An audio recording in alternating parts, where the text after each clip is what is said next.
Oseo. Oseo. Hey, de elema, wee, wee, wee. Hey, de elema, wee, wee, wee. Hey, de elema, wee, wee, wee. Hey, de elema, wee, wee, wee. Hey, de elema, wee, wee, wee. Hey, de elema, wee, wee, wee. Hey, de elema, wee, wee, wee. Hey, de elema, wee, wee, wee. Oh, oh, oh, oh. Woohoo! So I'm starting off there. Happy Mother's Day. That is all the prompt and the theme that I have here. And starting up here with, this is my painting. This is Elima. Elima, who is the woman first principal. That's what I've painted there. And all of this that I have put together here for her, for mother, great mother, for woman, and all that. So my display, I refer to it as an altar.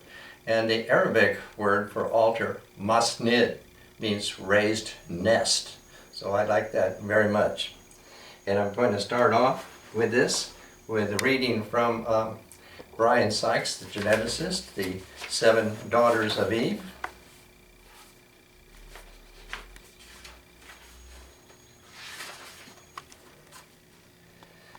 Of the 33 clans we recognize worldwide, 13 are from Africa. This is a reflection of the great antiquity of the genetic roots, which predate the formation of tribal and other classifications by more than 100,000 years. Even though the African clans are easily the most ancient in the world, we are still able to reconstruct the genetic relationships among them. Thus, we probe the ancestors of the ancestors. One by one, the clans converge until there is only one ancestor, the mother of all Africa and of the rest of the world. The Mitochondrial Eve is what we've called her. She lies at the root of all the maternal ancestries of every one of the 6 billion people in the world. We are all her direct maternal descendants. Only Eve's maternal lineage survives unbroken right through to the present day.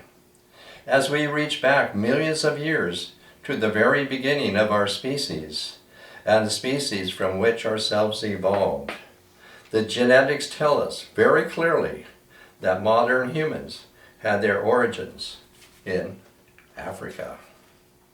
Only one clan, which I have called the clan of Laura, was involved. That only one modern human female, one woman, left Africa, and that from this one woman, all of us and all of the rest of the world can claim direct maternal descent. She probably lived in Kenya or Ethiopia, certainly in Africa. And because many Africans today are members of her clan, so she must have lived her life in Africa, while it was her descendants that began to move out. The whole world can trace their maternal ancestry directly back to Laura. She is truly the mitochondrial Eve of the rest of the world. Now the only land route out of Africa is across the Sinai Peninsula. We'll see what that means later. So here in my display, starting there with her, I'm now going to Hawaii, the Hawaiian Islands. And in the previous weeks I have been featuring Egypt, ancient Egypt, and the branches of which the ancient Egyptians have spread out through the world. And one of those places is in Hawaii. Now, the native Hawaiians, they are Libyan Egyptians, and beginning with Maui, the island of Maui. Maui is the Libyan name of the navigator, Maui.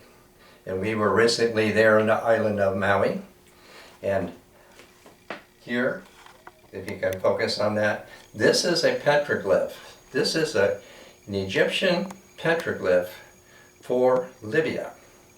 And it's located in Maui in the uplands on Kula Road. There's a huge flower garden there where this is.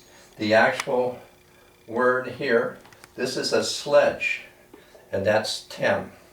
And Tem Ku, the sail. This is the Egyptian hieroglyph for the word Libyan. So that makes it very definite, along with the name Maui, which is itself Libyan. Libya is a Greek word for North Africa, and sometimes there were Libyan pharaohs in Egypt, so the two cultures merged together. Also, there were Egyptians from the Nile who also lived in the country of Libya. In other words, they lived out in the desert rather than along the river. So you definitely have a merging of these two cultures, and these two cultures are evident in the native Hawaiians. Maui was one of them. Another is the first king or chief of the native Hawaiians there is Min, whose spirit or grave is on the island of Kauai. Min is the first pharaoh of Egypt, also called Narmer.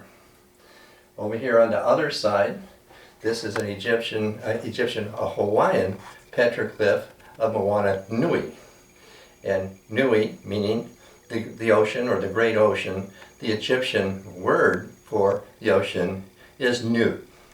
So we have something very similar there. Now I'm going to do a reading here from Hawaii.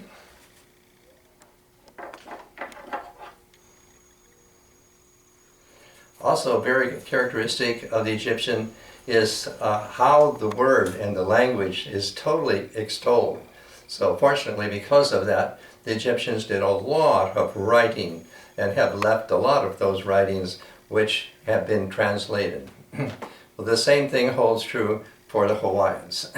They definitely have the same view, the same concept, that hearing Hawaiian words or sung, that definitely is beneficial for my mind, for my spirit, for my consciousness. Woman, amakua wahini.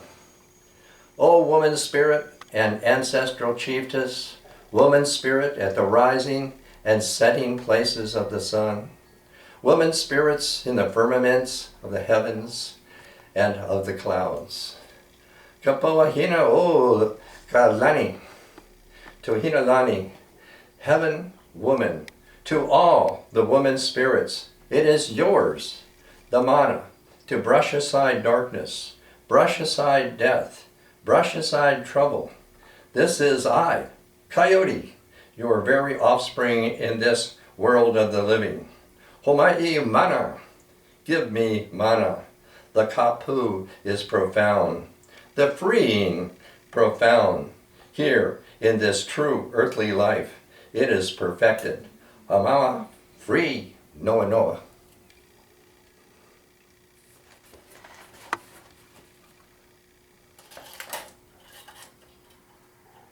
And this is a native Hawaiian queen, I think she was. It's a very, very nice thing here. And I'm going down here with some other things. This figure here from Africa will certainly, in this altar, represent the Mitochondrial Eve, Laura. So you can see that she's there as our mother of mothers here. And over on this side, this is a figure from the ancient Indus Valley civilization, around 5,000-6,000 years ago. The Indus Valley, that area is now in the country of Pakistan, but the Indus River that runs north and south there is where we are getting our names from, of Indic or any of these words related to India, Indus, and so forth. So you can see that that is a goddess form there.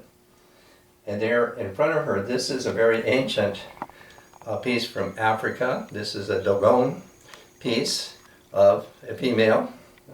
And very characteristic of African female sculptures, her umbilicus cord, her navel is very extended.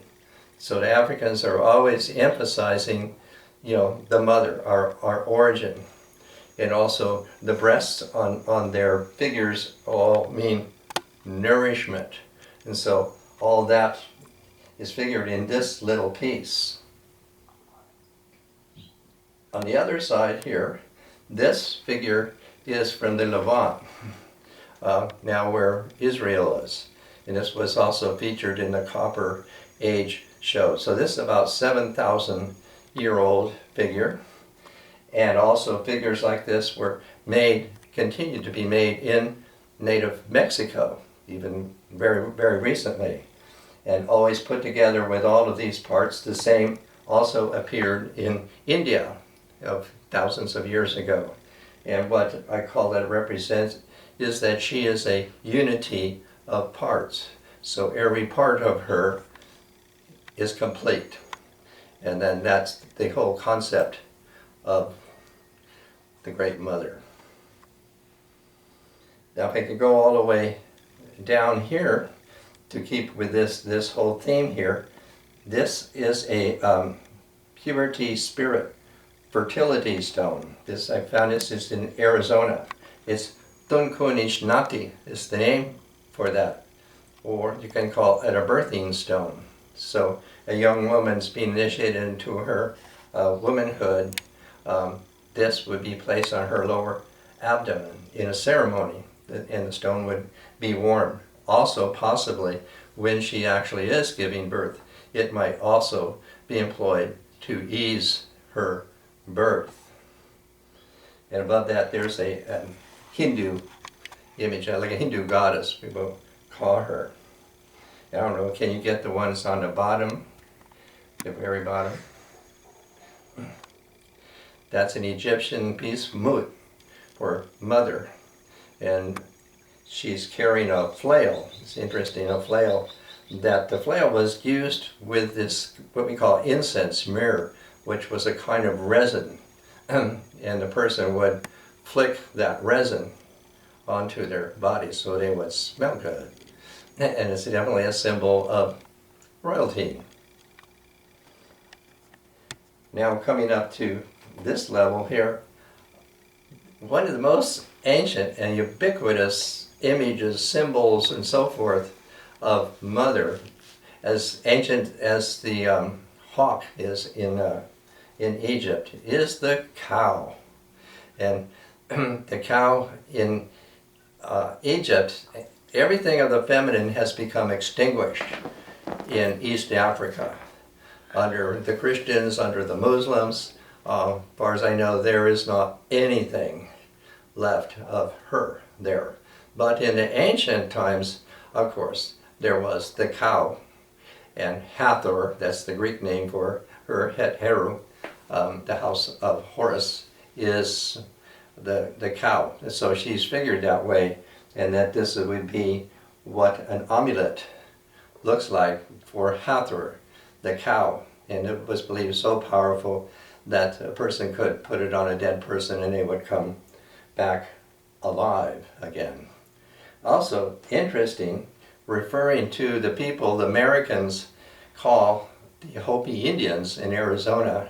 In reality, these people are Egyptians, and exactly they have come from the eastern Nile Delta. In the vicinity of the district called Avaris, or that's exactly the capital, or the Greeks call it Buto, and the goddess of that district is Uetchet, the snake goddess. She's the snake goddess, and they overlook where they lived overlooks the Sinai where the turquoise mines are. And so Hathor, the Egyptian cow goddess, also then becomes the presiding deity of the turquoise mines related to these people, so that she is called the Lady of Turquoise, and that's why I am having that there. And probably the Hopi ancestors, that they somehow had maintained a pre-dynastic community, very similar to me for the Yaquis, the way that they're living here, and that they had never been conquered by Christians or Muslims, and not here either. And so they have continued. One of the things that's recognizable, they make these thick coil baskets. This, among another basket style, definitely stems from that region of long ago. In the 19th century, people who were collecting Indian baskets published their recognition of that fact. So you can see what this looks like. And their language is what I call perforated with Semitic language also, which would make sense for exactly where they were located. Again, they are the descendants, surviving descendants of a pre-dynastic people living in the eastern delta. And they also bear what's called in the chromosome count the black factor. So all that definitely sustains who they are. Now the other thing is in India. In India, the female, the great goddess, the great mother, everything has continued to survive there. And again, the cow. The cow is totally well and alive there in India. And in the south central India, in a region there where the people are very, very rural, they have very, very much continued, the recognition, very ancient recognition of the cow. And one of those places I want to point out to you, this silver cow here. This silver cow is actually an offering.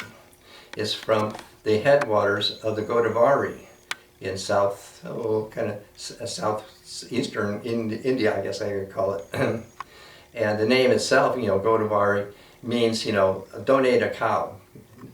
Go cow, da, give. And it's an offering, and it's about gratitude. It's about gratitude that as nature has given to us, in this case, the water. So the offering is also, it is a token, we'll call it, of gratitude to the river. All the rivers in India are feminine, and several of them have to do with the cow.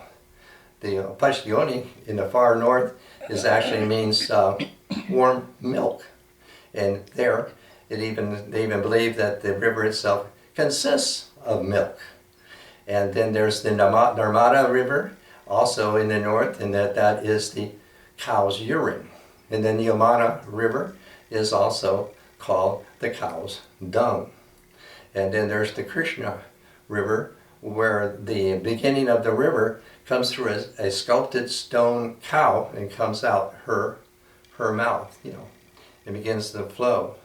And all of these are equating water and cow. And since KPBS has been showing H2O recently, and how the native people, mostly of the earth, totally know what the meaning of the word water and cow is. In the Vedic myths, like the Rig Veda, you have these mythical characters. Vrita has somehow corralled the cows, and the cows in this case are synonymous with the waters or the rivers. And Indra, the great Vedic god, he has somehow released them. He's let the cows out of their pen, and as the rivers rushed down towards the sea, it said they sounded like the lowing of cows. And here, this is my portrait of Kamadhenu. Kamadhenu means the wish-fulfilling cow. And the Godavari River itself is believed to actually be her. It's actually the water running over the rock bed or whatever is her, and that she takes away the sins of the world, let's say, bathing in her. And there's all kinds of things that go along with the great benefits of being involved with these river waters, bathing in them and so forth, and how much merit that is worth. You know, bathing in this river is worth, 10 million cows or something like that. And the other one I have there, I don't know exactly, it's Providence, but the way of tending to it is pouring milk over it while lowing.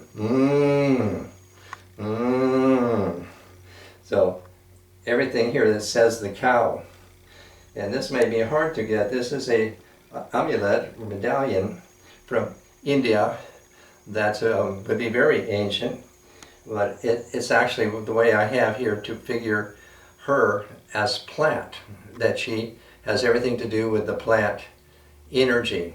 And so there's a little figure in there of her as she would seem to be made of leaves.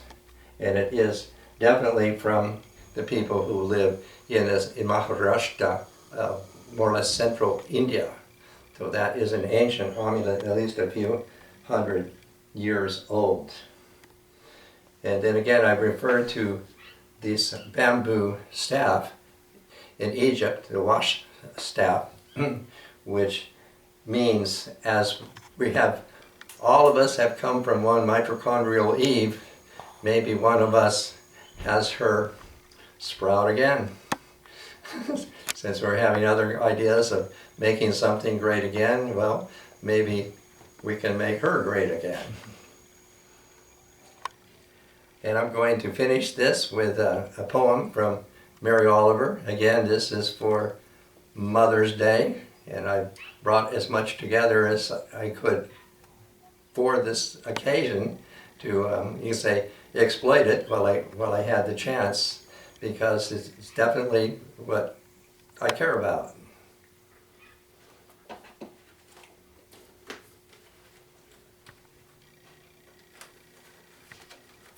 This poem by Mary Oliver, she titles The Black Walnut Tree.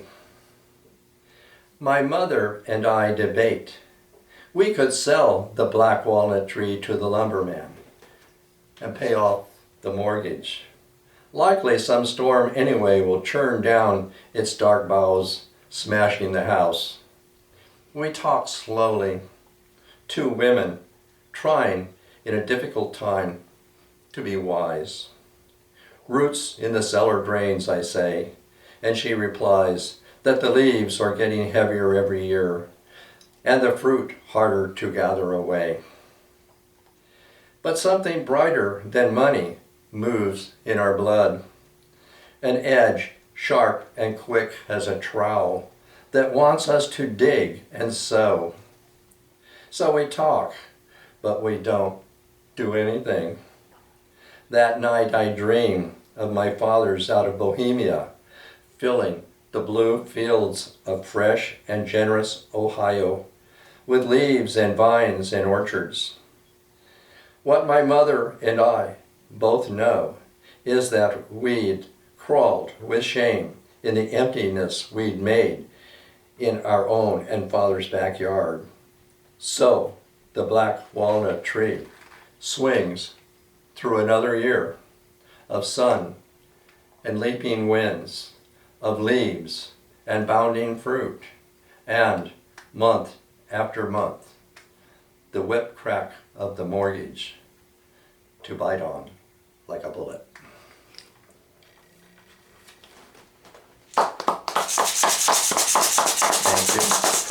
Thank you.